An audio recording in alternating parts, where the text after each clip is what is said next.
in bulshada reer gaalkacyo igala xisaabtanto ballanqaadkaygii 7 qodob maxaa qabsoomay maxaa qabyo ah waxaan maanta u taaganahay qabyo ninka dhamaystira insha Allah taala aan rabo bulshada reer gaalkacyo in aan cadeeyo inaan mar kale u sharxanahay meeyirka magaalada gaalkacyo insha Allah taala hadda codkiina ay u shubtaan inaan dhamaystiro ballanqaadka inta ka dhiman iyo hadda inta ballanqaadi doono insha Allah qorshaha maanta 2026 waa soo shaacin doona asagana insha Allah taala xisaabtiina diyaar baan nahay waxaan mar kale ka codsanayaa in codkiina 25 bisha iyo bari midka online ka 9 bisha bari bilaabanaya 13 ku eg iyo maalinta 25 inta aan ugu kaalmaysan 25 waxaan ka codsanayaa in aan ugu kaalmaysan xisbiga GSB codkiina insha Allah taala iyo shimbirta calaamada ah iyo 15 ila idinka barina waxaan rabnaa koodkana nagu kaalmaysan oo nagu garab istaagtaan oo codkiina nagu welilisaan marka hore ilaahay waa mahad iska leh dhamaanteen noo suurtageliyay maanta inaan halkan si nabad ku joogno alxamdulillaah rabbil caalamiin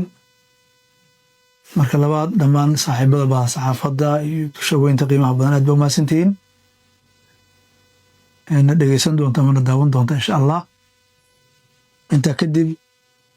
maantay waxaan halkan rabaa inaan uga hadlo insha Allah taala codsi aan u jeedinayo bulshada qiimaha badan ee reer gaalkacyo iyo warbixin yar oo kooban insha Allah taala inta kadib waxaan rabaa inaan wax yar ku hormaro warbixinta kooban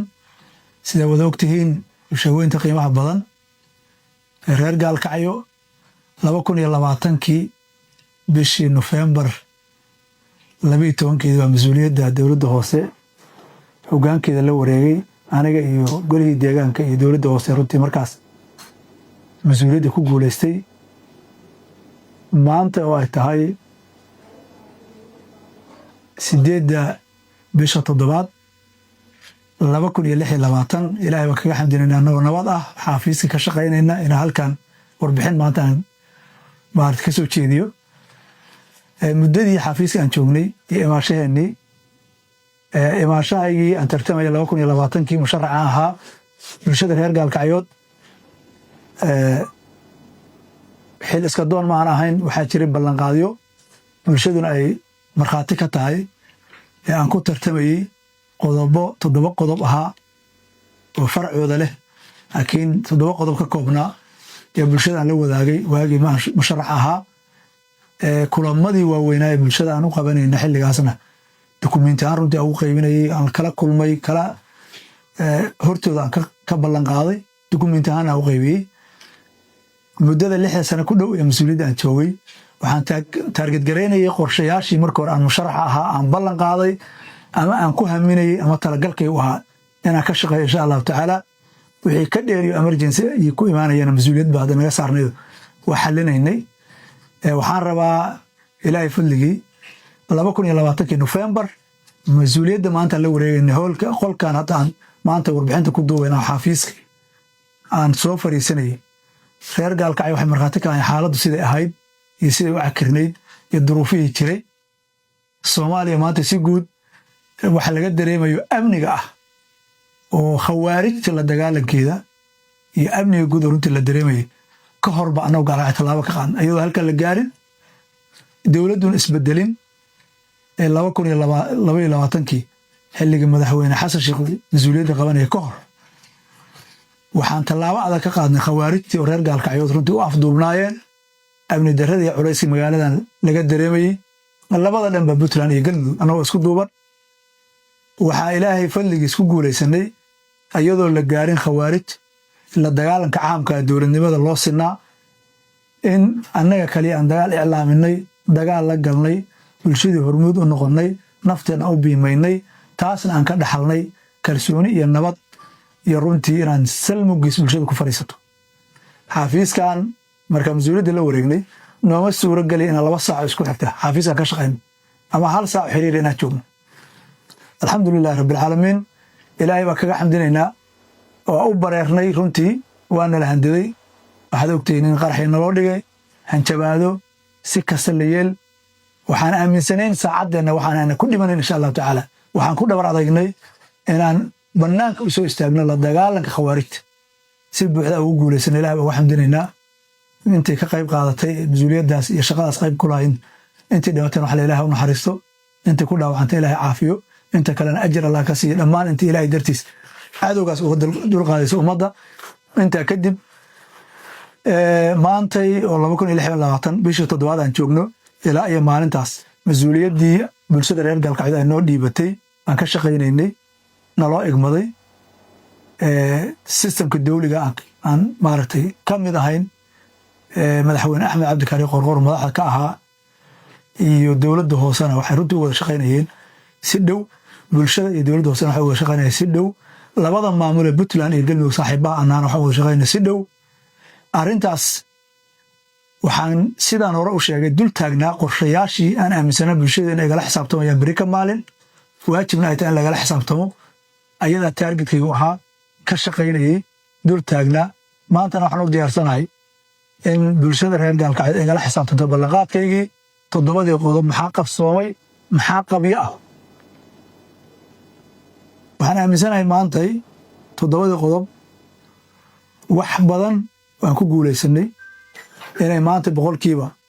wax ka badan 75 aan ku guulaysanay inaan meesha xalino kuna guulaysanay inaan natiijadii saxda ahayd ka gaarno alxamdulillahi rabbil caalamiin 25 ka dhiman iyo inta la midkaana waxaan maanta u taaganahay qabyo ninkeeda dhammaystira insha Allah tacaala waxaan rabaa bulshada reer Gaalkacyo inaan u caddeeyo inaan mar kale u sharxanahay meeyarka magaalada Gaalkacyo insha Allah tacaala tartanka 2026 diyaarna oo ahay tartan silmi insha Allah tacaala ilaahay idankii ana rajaynayo bulshada reer Gaalkacyo ayagoo runtii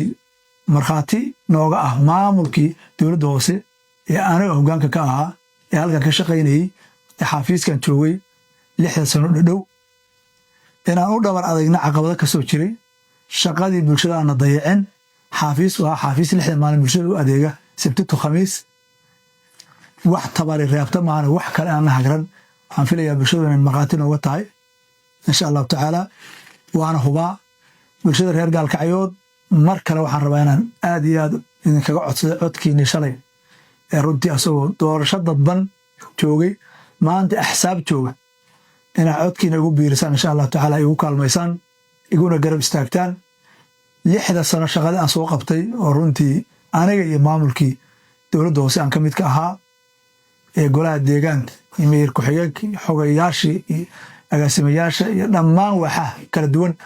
aan u dhabar adeegin iyo bulshada gacan noo ahayd iyo dhammaan dowladda inaga sareyso runtii ayaguna systemka aan ka shaqaynayno hoggaanka runtii u ahaa waxaan maanta rabaa ka codsada bulshada reer Gaalkacyo inay garab istaagaan dhammaan saaxiibada sharxan ee ka mid ahaa 6 sano dadkii shaqada adag soo hayay aan hubo inay hayeen shaqo aad iyo aad u kulul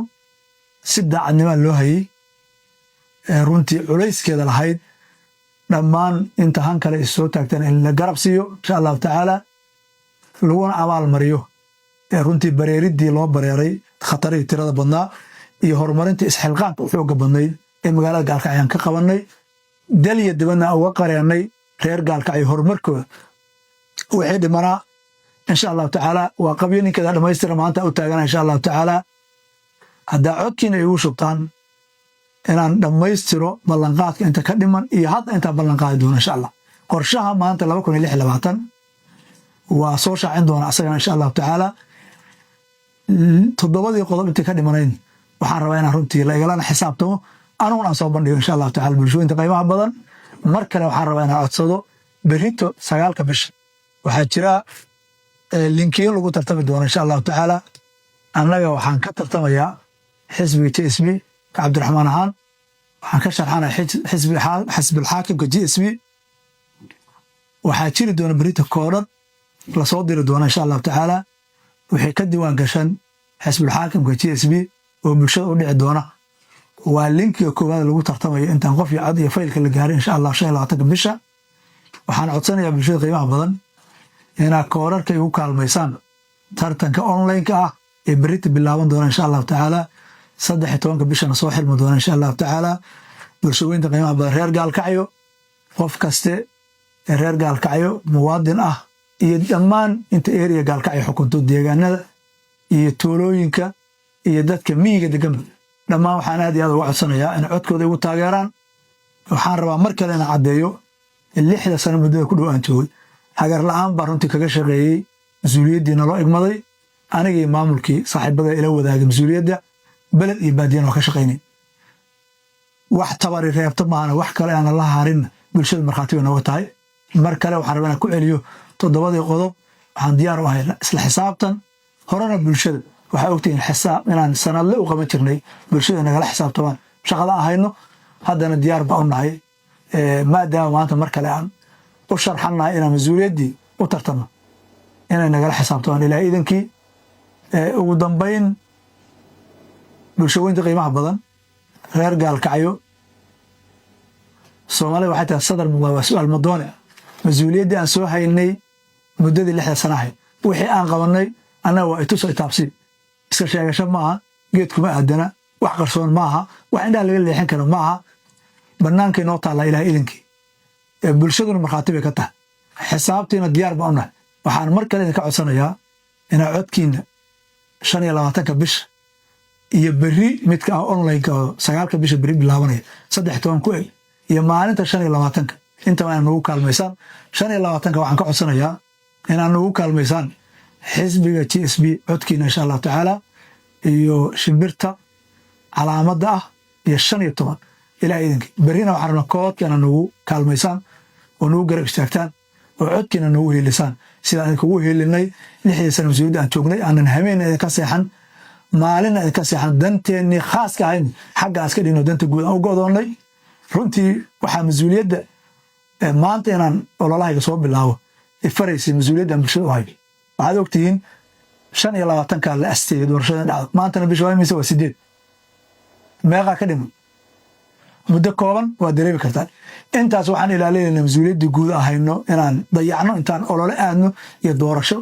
inaan inta aadno mas-uuliyadda meesha ka baxda waxaan ilaalinaynaa gaabkaas maanta ololehena runtii si rasmi u bilownay oo 12 bir ay ka dhiman tahay doorashada insha Allah tacaala maanta xataa waxaan ku duubayaa shaqada dhexdeeda xafiiskiga anoo jooga oo bulshada u adeegaya baa codsiga waxaan ka soo dhex diraya xafiiskiga aad iyo aad baa markale u mahadsantihiin bulshooyinta qiimaha badan waxaan diyaar u ahay inaan fagaaraha imaado su'aal kasta bulshada uga jawaabo media soo fariisto su'aal kasta la soo weydiiyo meelaha publica bulshada inaan isugu yeerno aan soo istaagno su'aal kasta bulshada ay rabto inaan kaga jawaabno ama ballanqaadkii hore ha noqoto ama hadda qorshaha aan ku tartamayo ha noqoto inta diyaar baa lana billahi tawfiiq assalaamu calaykum waraxmatullahi wabarakaatu gaalkacyo sidoo kale waxay xarumo ku leedahay magaalooyinka Cadaado Dhuusamareeb Qurceel Caabudwaaq iyo Garowe haddaba wixii faahfaahinta dheer waxaad kala xiriir kartaa telefoon nambarada kale ah Hormuud eber 659 ama eber 659 10 81 ama goolis eber 9 eber 7 51 eber 9 90